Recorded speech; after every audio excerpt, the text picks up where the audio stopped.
एक बार सब लोग दिल से भारत माता का जयकारा लगाएंगे। दोनों मुट्ठी बंद करेंगे, हाथ ऊपर करेंगे और पूरे दिल से बोलेंगे, भारत माता की, भारत माता की, इंकलाब, वंदे वंदे।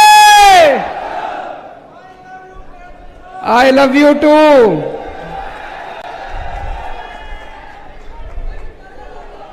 राजस्थान के कोने कोने से आए हुए सभी भाइयों बहनों, माताओं, बुजुर्गों, बच्चों, आप सब लोगों को मेरा नमस्कार, सबको मेरा प्रणाम।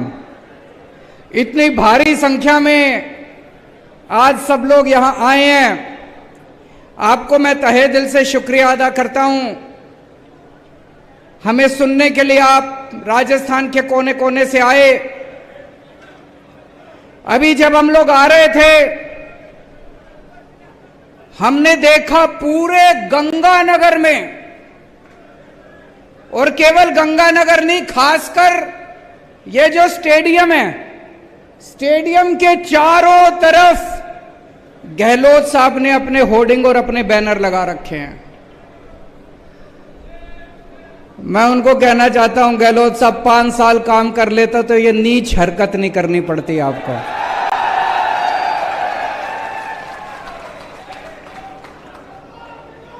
मैंने पूछा किसी से, मैंने कहा भाई यहां इतने होर्डिंग लगाने की क्या जरूरत थी? बोले जी आज तक गहलोत साहब के पूरे कार्यकाल में इतनी बड़ी जनसभा कभी गहलोत साहब ने नहीं करी। आपकी तो ये पहली जनसभा है। जितनी बड़ी आज पहली जनसभा यहां हो रही है, तो ये सारे होर्डिंग इन्होंने आपको दिखाने के लिए लगा रखे हैं। हमारे आने के पहले अभी पता चला यहां 15-20 लोग आ गए थे, उठा उठा के कुर्सियां फेंक रहे थे।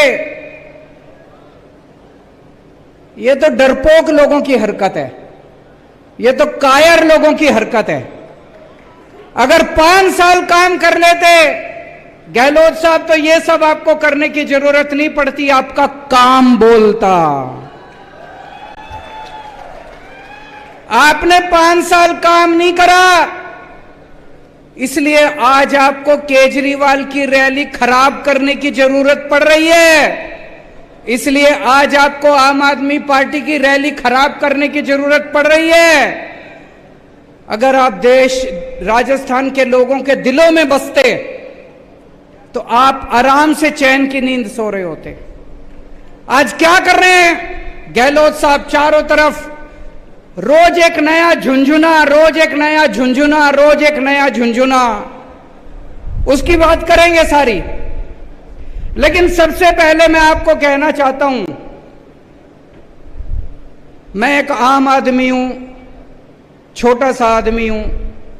भगवंत मान एक मास्टर का बेटा है, किसान का बेटा है पंजाब का। हम लोगों को राजनीति करनी नहीं आती, हम लोगों को पॉलिटिक्स करनी नहीं आती, हम लोगों को गंदगी फैलानी नहीं आती, मारकाट करनी नहीं आती, गाली गलौज करना नहीं आता, दूसरों की रैलियां खराब करनी नहीं आती, भ्रष्टाचार करना नहीं आता, काम करना आता है। हमारा काम बोलता है। दिल्ली में 5 साल इतना काम करा, देश के कोने कोने में जहां जाते हैं लोग अपने आप ही चर्चा करते हैं, केजरीवाल जी आपने स्कूल बड़े अच्छे कर दिए। सुना आपने? केजरीवाल जी आपने अस्पताल बड़े अच्छे कर दिए। अभी पंजाब में 1 साल हुआ है हमारी सरकार बने, 1.25 साल हुआ है बस। अभी से पंजाब की चर्चा पूरे देश में होने लग गई। अरे यार पंजाब में बिजली मुफ्त हो गई, अरे यार पंजाब में मोहल्ला क्लिनिक बन गए। अपने आप चर्चा हो रही है कामों की, अपने आप। तो हमको राजनीति नहीं करनी आती, हमको काम करने आते हैं। आज हम आपके सामने आए हैं एक नए राजस्थान का सपना लेके।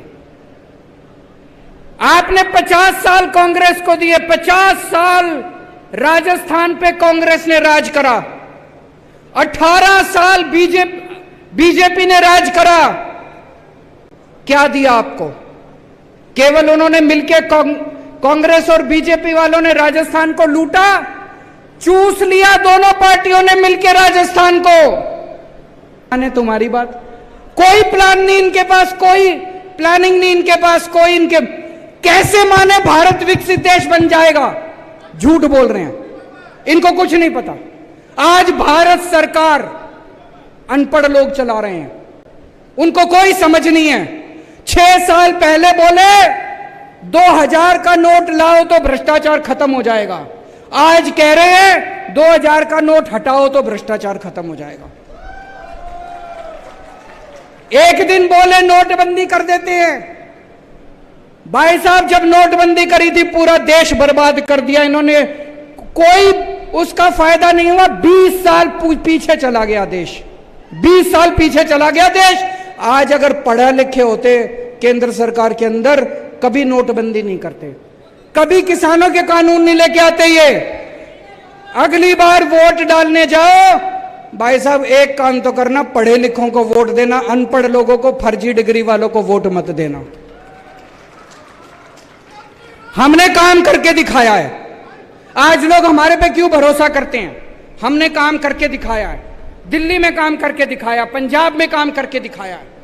आज दिल्ली में पहले 67 सीट मिली, फिर 62 सीट मिली, पंजाब में 117 में से 92 सीट मिली। भाई साहब, हमने दिल्ली के लोगों का दिल जीता है, पंजाब के लोगों का दिल जीता है। 50 साल कम से कम आम आदमी पार्टी का कोई नहीं ला सकता दिल्ली और पंजाब से। और राजस्थान वालों, एक बार मौका देके देखो, आपका भी ऐसा दिल जीतेंगे। 50 साल उसके बाद आप गहलोत को भी भूल जाओगे, वसुंधरा राजे को भी भूल जाओगे।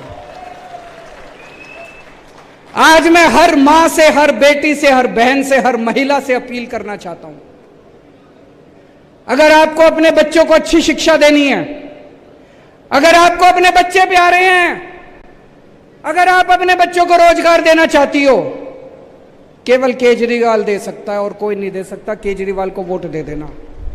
आज मैं हर युवा से अपील करना चाहता हूं, अगर आप भारत को दुनिया का नंबर 1 देश बनाना चाहते हो, आम आदमी पार्टी को वोट दे देना। अगर आप भ्रष्टाचार चाहिए, गंदी राजनीति चाहिए, इनके पास चले जाना, वो नहीं आती मेरे को काम करना आता है और मेरा एक ही सपना है, भारत को नंबर 1 देश बनाना है।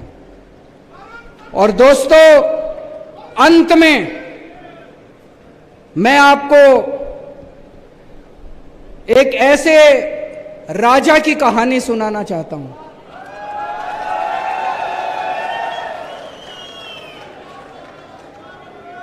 चौथी पास राजा, किस किसने सुनी हुई है? चौथी पास राजा, ये एक महान देश की कहानी है। एक बहुत महान देश था, सदियों साल पुराना देश, और कैसे वहां एक अनपढ़ राजा आ गया और उस अनपढ़ राजा ने उस देश को कतई बर्बाद कर दिया, पूरा देश बर्बाद कर दिया। ये कहानी ये दिखाती है कि किस तरह से ये बहुत जरूरी है कि देश का राजा पढ़ा लिखा होना चाहिए, नहीं तो अनपढ़ राजा आ जाए तो वो देश को बर्बाद कर देता है। एक महान देश के एक गांव में एक बच्चे ने जन्म लिया। बहुत गरीब परिवार था। उस गरीब परिवार में एक बच्चे ने जन्म लिया। गांव में ज्योतिषी होते हैं, बच्चा जन्म लेता है तो ज्योतिषी आता है। ज्योतिषी आया, ज्योतिषी आके मां को बोला, माई तेरे बेटे की कुंडली दिखा रही है, तेरा बेटा बड़ा होके बहुत बड़ा सम्राट बनेगा। माई को यकीन नहीं हुआ। माई बोली, मैं तो बहुत गरीब हूं, मेरा बेटा कैसे सम्राट बनेगा? पर कुंडली में तो लिखा था। बेटा धीरे धीरे बड़ा होने लगा। स्कूल में एडमिशन ले लिया, सरकारी स्कूल था। बच्चे का मन नहीं करता था पढ़ाई लिखाई में। चौथी क्लास के बाद बेटे ने पढ़ाई छोड़ दी, स्कूल जाना बंद कर दिया। उसी गांव के पास एक स्टेशन था, रेलवे स्टेशन।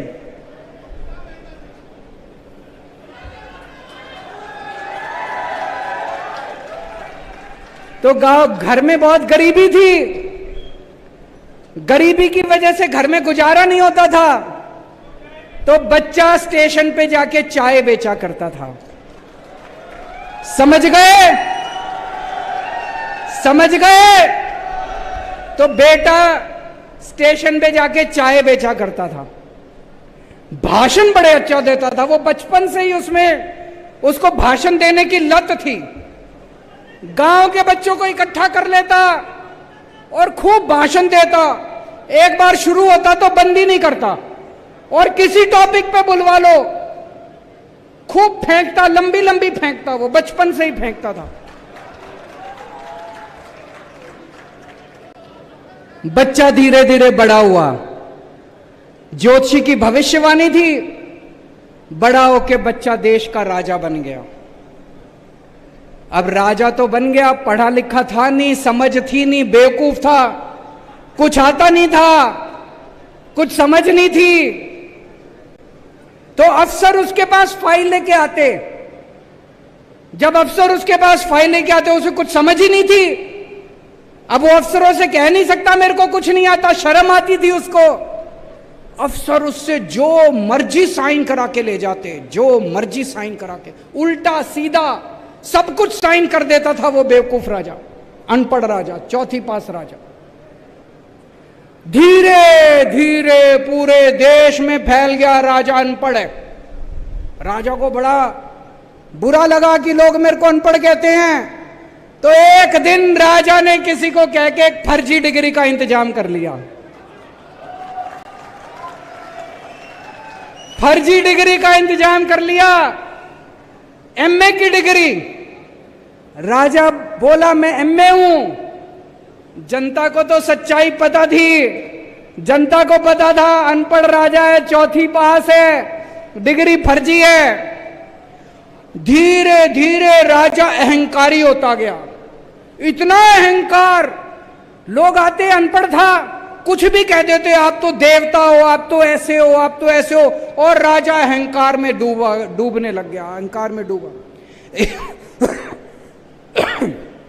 एक दिन किसी ने आके उसको कह दिया, राजा जी नोटबंदी कर दो, नोटबंदी करने से भ्रष्टाचार खत्म हो जाएगा, आतंकवाद खत्म हो जाएगा। राजा ने नोटबंदी कर दी। भाई साहब, उस महान देश का बेड़ा गर्क हो गया। लंबी लंबी लाइनें लग गई, बैंकों के सामने लंबी लंबी लाइनें लग गई। कई लोग मारे गए, धंधे चौपट हो गए, दुकानें बंद हो गई, इंडस्ट्री बंद हो गई, लोग बेरोजगार हो गए। और वो महान देश 20 साल पीछे चला गया, 20 साल पीछे चला गया वो महान देश। एक दिन कुछ लोग आके बोले, जी ये किसानों के 3 कानून बना दो, इससे किसानों का भला। वो राजा बेवकूफ था, उसे समझ तो थी नहीं, उसने किसानों के 3 कानून बना। पूरे देश में किसान खड़े हो गए, उसके आंदोलन हो गया, 750 किसान मारे गए। 1 साल के बाद उस राजा को 3 कानून वापस लेने पड़े। एक दिन उस देश के अंदर महामारी फैल गई, बड़ी कठोर महामारी, लोग मरने लगे। किसी ज्योतिषी ने आके उस राजा को बोल दिया, थाली और चम्मच बजवाओ।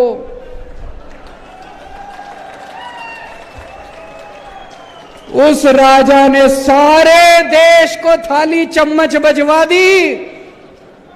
कोई फायदा नहीं हुआ, कोई फायदा नहीं हुआ। दोस्तों, धीरे धीरे उस राजा के दोस्तों ने पूरे देश में गदर मचा दिया। उसके दोस्तों ने इतना भ्रष्टाचार, उसके दोस्त लोगों को लूटने लगे, पीटने लगे, बलात्कार करने लगे। उसके एक दोस्त ने तो इतना गंदा काम करा, उस महान देश की कुछ महिला अंतर्राष्ट्रीय खिलाड़ी थी, उसके दोस्त ने उन खिलाड़ियों के साथ गंदा काम कर दिया। लेकिन दोस्त, वो राजा तो अपने ऐशो आराम में मस्त था। पूरे देश में हाहाकार फैल गया, महंगाई फैल गई, चारों तरफ बलात्कार, चारों तरफ गुंडागर्दी, लूटमार। ऊपर आसमान से सारे देवता देख रहे थे कि ये पृथ्वी पे क्या चल रहा है, इतना खराब टाइम चल रहा है। सारे देवताओं ने मीटिंग करी और सारे देवता मिलकर शिवजी महाराज के पास गए। शिवजी महाराज जी को बोले, प्रभु कुछ करो, पृथ्वी के ऊपर कितना घनघोर अपराध हो गया, पापी पाप चारों तरफ। शिवजी ने अपनी तीसरी आंख खोली और एक दिन पूरे देश के ऊपर भविष्यवाणी हुई। शिवजी ने कहा, जनता को कहा कि आप सब लोग महान देश के लोग हो, क्यों सोए हुए हो, सब लोग जागो, उठो और इसे अहंकारी राजा का राजपाट उठा के फेंको। और एक दिन सारे देश की जनता खड़ी हो गई।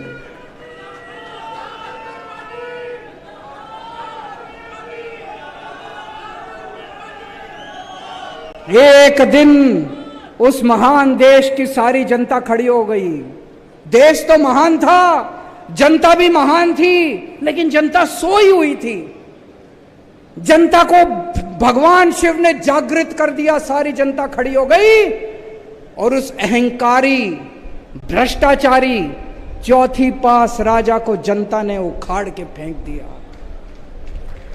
दोस्तों, इस कहानी से एक ही सबक मिलता है, कभी भी अनपढ़ राजा को वोट मत देना, पढ़े लिखे आदमी को वोट देना, फर्जी डिग्री वाले को वोट मत देना।